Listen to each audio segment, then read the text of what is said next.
Boa noite, gente. Boa noite. Eu espero que esteja todo mundo muito bem, porque aqui nós estamos bem. Bom, o tempo não ajuda, né? Esse ano, gente, o verão vai passar longe de nós.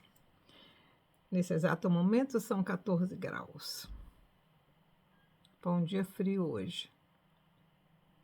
Nem parece que é 10 de junho. Não temos muito o que fazer, né?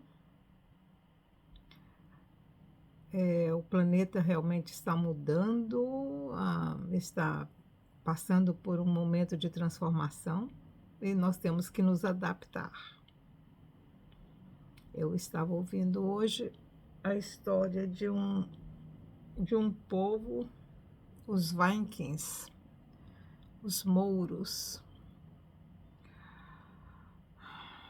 Os Vikings, eu acho que Vikings é a mesma coisa em português, não é, gente? É,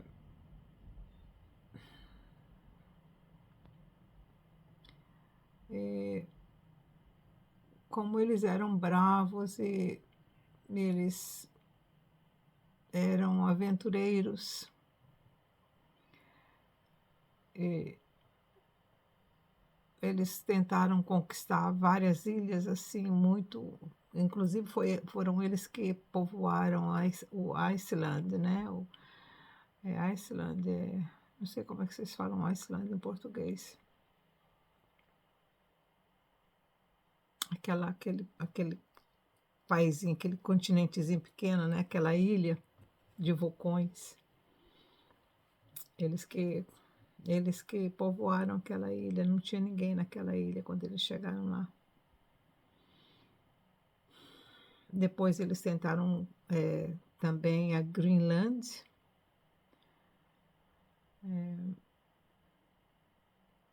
Eles continuaram na Greenlândia, até hoje a Greenlândia é habitada por alguns deles. Então, era um povo muito bravo, mas que muitos deles pereceram por causa desse problema da mudança de clima no mundo, né? Por volta de 1800, gente, teve um inverno tão violento aqui na Inglaterra, tão violento, que não teve verão aquele ano e você podia esquiar, andar no gelo no rio Thames. Ele congelou completamente. E as pessoas iam para o trabalho patinando nele, no rio Thames. Isso aconteceu também por volta de 1900 e pouco, 1900, depois da Segunda Guerra Mundial também aconteceu um outro frio desse, um tempo em que realmente não teve verão também aqui, e o inverno foi muito violento. E congelou também o Thames, que eu trabalhei, quando eu cheguei aqui, eu trabalhei para um velho, e que ele havia ido para o trabalho em cima do Thames, esquiando em cima do Thames. Ele falou que o tempo estava mudando muito aqui em Londres, que na época dele ele achava que estava muito quente. Agora você imagina depois, né? Quando esquentou mesmo, teve muito, o que eles chamam de heat wave, né? Por aqui, matou muita gente de coração e tudo. Agora nós estamos passando por um tempo de frio. Então, cada país está passando por uma coisa, né, gente? Aí no Brasil são tempestades, chuvas demais, exageros de temperatura num lugar muito quente, outro lugar muito frio. Olha aqui, ó, o vento que está lá fora. Está parecendo mesmo inverno, assim, o outono, sabe? Quando começa a invernar, é a mesma temperatura de quando começa a invernar. Então teremos um. Vamos ver, né? Vamos ver. Quem sabe o verão vai vir tarde, né? O verão vai começar tarde, termina tarde, ela entra em outubro para dentro, né? Então, se for assim, tá bom. A gente não vai reclamar, né? Agora, se não tiver calor mesmo esse ano, aí tem que viajar para um lugar que tem sol. Vou para Portugal, vou para Espanha, ou vou para Chipre, um desses lugares para pegar um solzinho. Então, vamos ao segundo capítulo do profeta Zacarias. Nós estamos estudando o profeta Zacarias. Talvez ele tenha nascido em Jerusalém, sido levado cativo para a Babilônia, ficou esses 70 anos na Babilônia. Quando ele voltou, ele devia estar com uns 90 anos, porque, na verdade, a tradição diz que ele morreu com 130. Pois é. Devia estar muito velhinho, mas muito velhinho. Não sei porque quis apedrejar esse homem, vem desse jeito. Uma maldade incrível, né, gente? Então, vamos lá. Segundo capítulo do profeta Zacarias e a terceira visão. Tornei a levantar os olhos e olhei e vi um homem em cuja mão estava um cordel de medir. Sabe a trena? No Brasil chama trena, gente? Não sei. Que negócio de medir, né? Eu não sei se a trena que coloca para embaixo assim para ver se está no nível certo, eu não sei. Sei que ele tinha uma fita de medir. Tornei a levantar os olhos, por certo, numa outra visão, e olhei. Ele devia ter essas visões de olho aberto, né? Porque ele fala que levantou o olho, ele levantou o olho para o céu, será? Tornei a levantar os olhos e olhei, e vi um homem em cuja mão estava um cordel de medir. Eu perguntei: para onde vais tu? Ele viu uma pessoa, um homem, né? Abençoado. Ele me respondeu: medir Jerusalém, para ver qual a sua largura e qual o seu comprimento. Então o anjo que falava comigo saiu e outro anjo foi-lhe ao encontro. Então, esse homem que ele fala era um anjo. Abraão teve o privilégio também de ver anjos assim, né? Fisicamente. E Zacarias também teve o mesmo privilégio. E lhe disse: corte, dize a este jovem, Jerusalém será habitada como as aldeias sem muros, por causa da multidão de homens e animais que nela haverá. Poxa vida! Olha que profecia linda! E é hoje, gente! Meu pai! Porque quando Jesus nasceu, naquela época, a cidade era murada ainda. E os muros eram fechados, fechava à noite, né?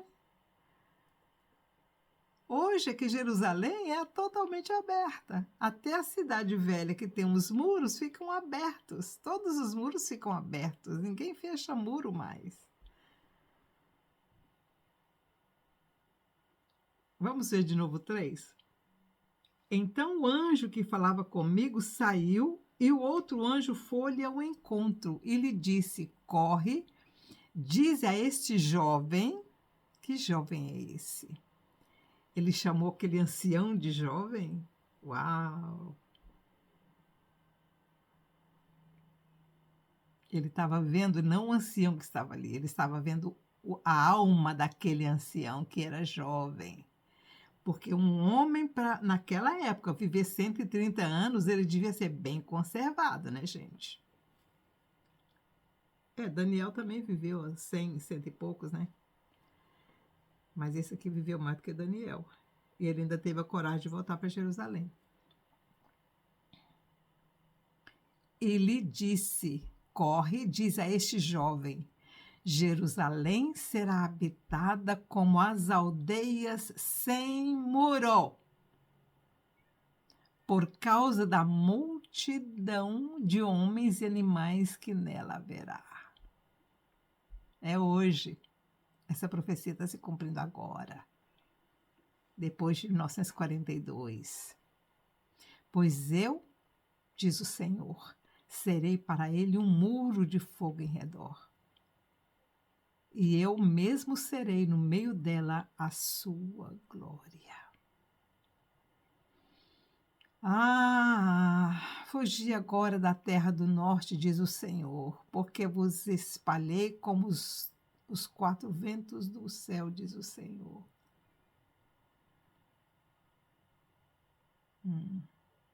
Versículo 6. Fugi agora da terra do norte, diz o Senhor, porque vos espalhei como os quatro ventos do céu, diz o Senhor. Quando é que será que isso vai acontecer, meu Pai? Terras do norte são as terras que ficam acima do Equador, que é toda a Europa, Rússia, China, Estados Unidos.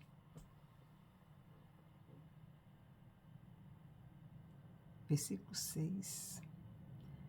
Zacarias, capítulo 2, versículo 6. Ele tá falando.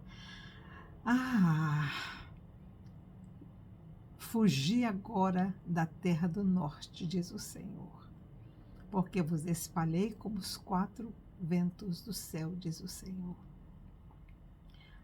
Sião, livra-te tu que habitas com a filha da Babilônia.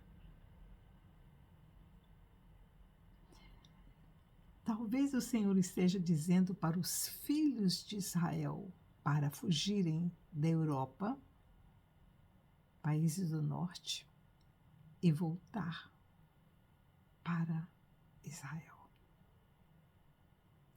Porque aqui no versículo 7 ele diz: Sião, livra-te tu que habitas com a filha de Babilônia. Então, os que estavam ainda na Babilônia deveriam voltar para Israel. Porque assim diz o Senhor dos Exércitos, depois que me glorificou e me enviou às nações que vos despojaram, porque aquele que tocar em vós toca na menina dos meus olhos, meu Pai. Foi Zacarias que disse isso, hein? Porque assim diz o Senhor dos Exércitos, depois que me glorificou e me enviou às nações que vos despojaram,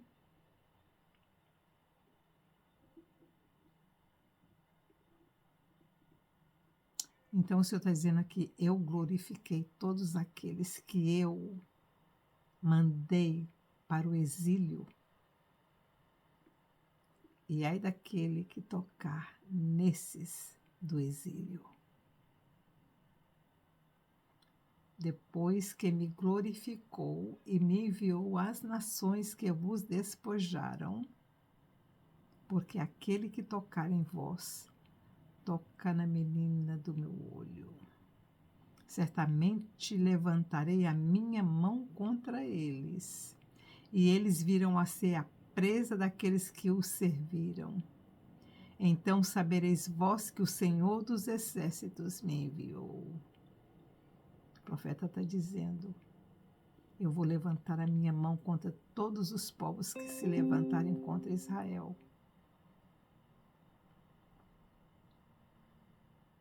E depois disso vocês saberão que eu sou o Senhor.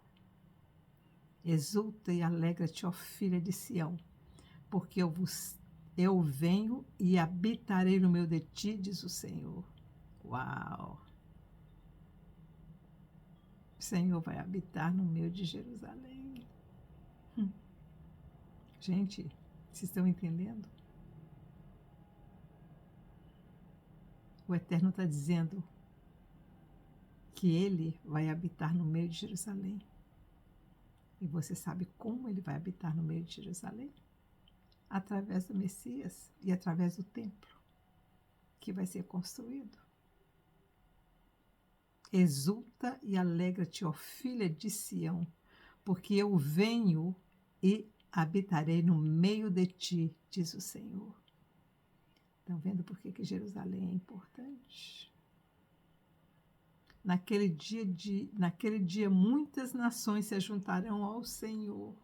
Olha o que ele está dizendo, num futuro, naquele dia, muitas nações se juntarão ao Senhor e serão o meu povo. Ele não está dizendo que é Israel só que é o seu povo, ele está dizendo aqui, versículo 11, capítulo 2, versículo 11, gente, grava isso.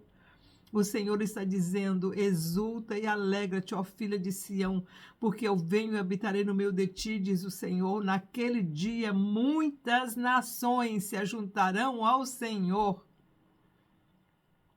e serão o meu povo.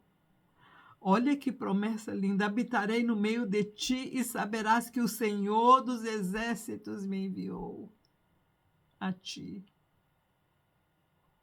Então o Senhor possuirá Judá com a sua porção na terra santa e assim escolherá Jerusalém. Cale-te toda a carne diante do Senhor, porque ele se levantou da sua santa morada.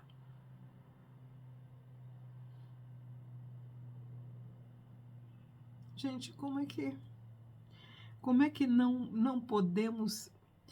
que não podemos confiar na palavra que o Eterno diz? Olha a promessa que o Eterno está fazendo aqui. Naquele dia, muitas nações se juntarão ao Senhor. Não é só Israel que vai se juntar, muitas nações. Ele não disse todas, ele disse muitas. Eu espero e confio no Eterno de que o Brasil esteja incluído entre essas nações. Esse é o meu desejo, essa é a minha oração, meu Deus, que o Brasil seja levado a uma conversão sincera de coração e de atitude, de mudança de caminho, para que ele seja incluído nessa profecia desse versículo 11 do capítulo 2. Gente, que essa seja a nossa oração, Senhor, que o Brasil esteja incluído nessa oração, nessa profecia que foi feita por Zacarias há mais de 2.500 anos atrás. Naquele dia, muitas nações se juntarão ao Senhor e serão o meu povo. Meu Pai, eu recebo essa bênção do Senhor e profetizo que o Brasil é do Senhor. O Brasil é do Senhor, o Brasil é do Senhor. Gente, vamos profetizar, o Brasil é do Senhor. Ele que está dizendo aqui, ó, serão o meu povo, ajudarão o Senhor e serão o meu povo. Não é só o Brasil que é do Senhor, a América do Norte é do Senhor, o Canadá é do Senhor, a Inglaterra é do Senhor, a França é do Senhor, todos os países da Europa são do Senhor, a Alemanha é do Senhor, a Rússia é do Senhor. Gente, nós temos tantos missionários, pastores, sacerdotes, freis, bispos, que vieram desse povo. Quantas histórias lindas eu já li sobre pessoas da Rússia que morreram, foram crucificadas, foram apedrejadas, morreram por profetizar e por serem servos do Altíssimo. Quantas histórias aqui na Inglaterra eu já li com relação a esses bispos e sacerdotes que morreram e sacrificaram a sua vida e nunca negaram o Cordeiro, nunca. Quantas histórias de gente na Alemanha que fez a mesma coisa, quantas pessoas nos países asiáticos que fazem até hoje a mesma coisa, sofrem. Gente, quantos sacerdotes morreram na África, na Ásia. Quantos? Eu já estudei histórias desses mosteiros em que os muçulmanos entraram e mataram todos. Eles eram mais de 100 lá dentro, freis lá dentro daquele mosteiro, lá na África, lá em cima do Monte Sião, do Monte Sinai. E todos eles foram mortos, todos de uma vez, acabaram com o mosteiro. Depois eles, uns 100 anos depois, outros foram e reedificaram de novo o mosteiro. Alguns estão lá até hoje. Gente, isso aconteceu no ano 800, no ano 900, no ano 1000, 1200. Quantos morreram nessa época quando os muçulmanos tomaram o poder? Ou quando os otomanos tomaram o poder? Quanta gente morreu em Jerusalém, na Judéia, por amor ao Eterno? Então, todas essas nações que já tiveram seus mártires são do Senhor. Esses mártires não morreram à toa. Eu não acredito que eles morreram à toa e eu espero em Deus que eles não tenham morrido à toa. Que o sangue deles derramado naquela terra seja uma razão para que o Eterno arrebanhe todos esses países e que eles realmente sejam do Senhor.